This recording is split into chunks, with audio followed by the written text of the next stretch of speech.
Daniels thing. What was that? The Daniels thing. The deal with that is at the Ring of Honor show last weekend, Daniels showed up. It was a live event. It wasn't anything for TV. He showed up. Apparently, his contract either expired or he got out of his contract, was let go, and was immediately available to work for Ring of Honor, and that's exactly what he did. He went in there and he debuted. He's been confirmed for the next set of TV tapings for HD Net. So obviously TNA doesn't have any no-compete clause, or his contract simply expired, and with that being said, you don't have a no-compete. So the deal with that, I believe he's going to be in New York City next month. He's full-time, live events.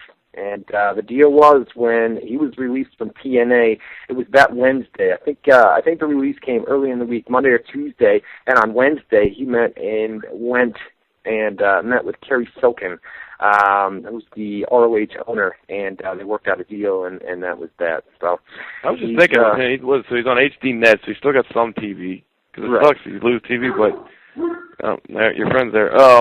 But with SmackDown going on Sci-Fi, they've been doing what, 1.9 you said on my network? Right. So somewhere around there, 1.9 or 1.8.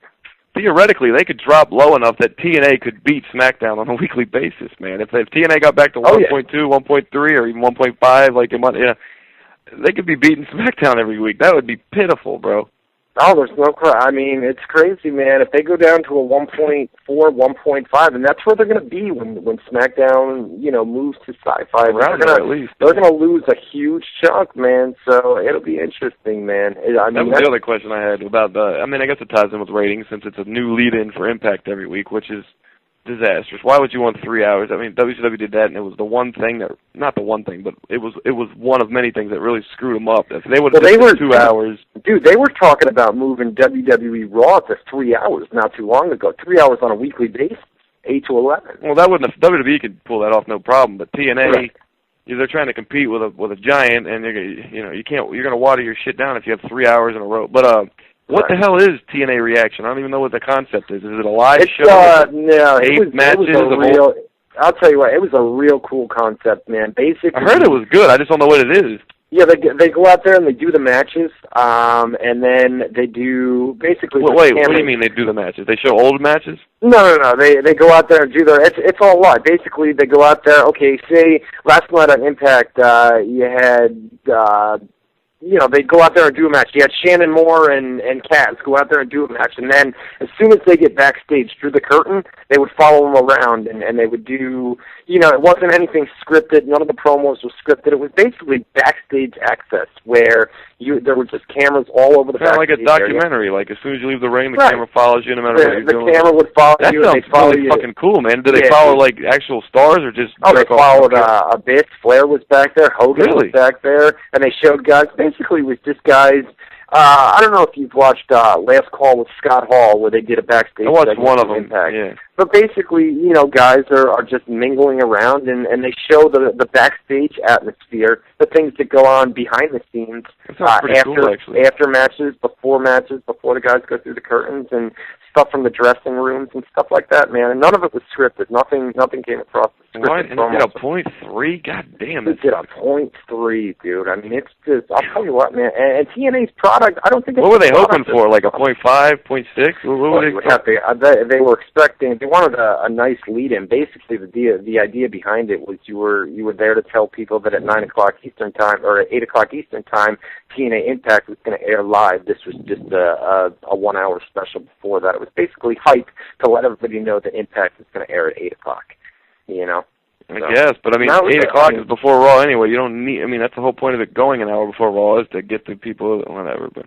Yeah. I don't know. I guess you would hope it would do at least half your audience, and if they're doing 0.8s the last 2 weeks, you would hope it would do at least a 0.4, so 0.3 probably wouldn't be god-awful in their eyes, but it can't be good. 0.3. Yeah, no, 0.3 is horrible, dude. I mean, that's brilliant. And that was the only we're getting really good at justifying TNA's shitty numbers. I mean, let's not forget that on Thursdays, fucking half the price with half the roster cut away, because of all the money they got to spend on Hulk Hogan, Ric Flair, all these guys. Right. So much less money. They were doing 1.2 like it was nothing on Thursdays every week, guaranteed. Right. Boom. That's a third of their audience they've lost because they're at 0.8 now, and that's considered good. And they had to go to Monday, they had to go to 9/11, then they had to go to 8 to 10, then they got to put a show on before it, then they got to go tape, and they got to get all these stars, and they're doing all this for a third. They're losing a third of the audience they had before they started all this. It's just, and we justify it every week. Like, a 0.8's good for them. Good job. You were only drawing a 1.0 or a 1.1 on Thursday night, so a lot of people are saying it was way too early to even go head-to-head with WWE. You know what I mean? Where you didn't have a big enough fan base to go to Monday nights. And I think the fact that their first few replays would match the live number on Monday showed right then and there that it doesn't make a difference if you're on Monday or not yet. I mean, eventually it will, but they probably could have taken all those stars, done the Thursday thing live, and grown from there. I don't know. It just seems. I love how people in the chat room say Ryan's the TNA mark. I don't know where you are. Of course you are. What, you're going to deny it? Like, if they called me a UFC mark, would I be offended? I'd be like, goddamn right, I love that shit. Let me tell you. No, I just say that TNA is a better show than Monday Night Raw, but I wouldn't say I'm a mark. TNA is come on, bro. You're a mark. Get out of here. Come on, dude. For TNA. For years, you were a mark way before TNA blew up and shit. Like, I used to be a mark when they first started. I like to see the smaller companies succeed. Let's be honest, man. Competition is good for business, okay? WWE, TNA. Wouldn't you rather have two shows to be able to flip back and forth? Dude, before TNA started doing all this, I didn't watch Raw, I didn't watch Impact, I didn't watch Smack, I didn't watch anything wrestling. I stopped watching wrestling. I watched pay-per-views because I had to for my job. That's it. For 3 years this went on, 4 years. Okay, TNA picks their game up with this whole thing, and I've been watching Impact every single week, and because I'm watching wrestling in general with Impact every week, every once in a while I'll see what WWE's doing and watch that when I wouldn't in the past. It raises the level of interest in wrestling for people like me, at least. I'm just surprised more people haven't come back, like in general, to one of those shows. I know. You know what I mean? And keep in mind that TNA is in a bad spot right now, where WWE's ratings as a whole are way, way down. So now is not the best time to, launch a new show and try to get people to come back into the game. I mean, we've lost a lot of wrestling fans. Well, it wasn't you that can look long at it that ago, way man. Because they're both down, but if you add them up, on Monday night there's a 4.0 rating watching wrestling, which is more than Raw did by itself, no matter what. So right.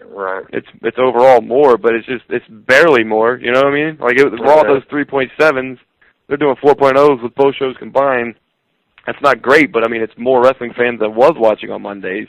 Right. You would just think it'd be more, because I mean, Christ, there was 7-8 million combined with WWF and WCW, and they got half their audience watching both shows now. Right.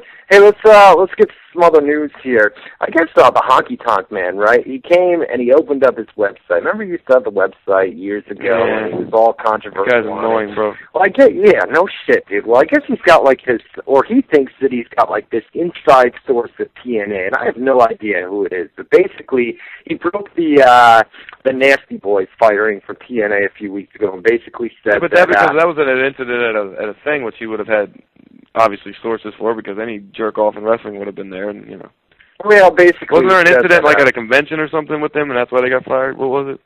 Brian Knobs was out there, and I guess he made a fool out of himself, in front of some Spike TV officials. When Honky Tonk Man came out and I guess broke this story, there's a story going around that I don't know, dude, where they were at the Hard Rock Hotel, and there was some sort of business meeting, and I guess he pulled his pants down or something like that in front of Spike TV. Yeah, dude. Which one's he? Is he the real fat one, or is he the black fat one? He's a big fat one that always looks like he's drinking or always looks like he's tanking. Yeah, he's the blonde one. Nah, both of them are fat. The black one. Yeah, but one of them the blonde one. One of them is embarrassingly fat. Yeah. So basically, Honky Tonk Man came out and wrote another story, and basically says that Christy Hemi's 3-year deal with TNA is worth $175,000 a year. Get the fuck out of here! Are you serious? Now listen, $175,000 per year. I could see if it was for the whole contract, maybe. It's a 3-year deal. Okay, it's a 3-year deal, and he claims that it's worth $175,000 per year. That's bullshit, dude. Now, I could understand $175,000 divided by 3 years on the deal. What are you making? 50, probably about 60 grand a year, and that's even still high for TNA Knockout. So there is no way. And I don't know if it's high, is it? Knockouts only make 60 grand? No, dude. A lot of them are paid per appearance, man. Only the top ones. That means I'm making more than people on TV, then. That's weird. Yeah, I know. You're killing them. You're Jesus. I mean, we won't say what you make, but you're destroying knockouts. And oh, yeah. Well, embarrassing. Well, they're on TV, bro. They're on fucking TV every week. They make $60,000 a year. God damn. Yeah. And that's high? Well, and it's just a lot of them, like I said, are paid on pay per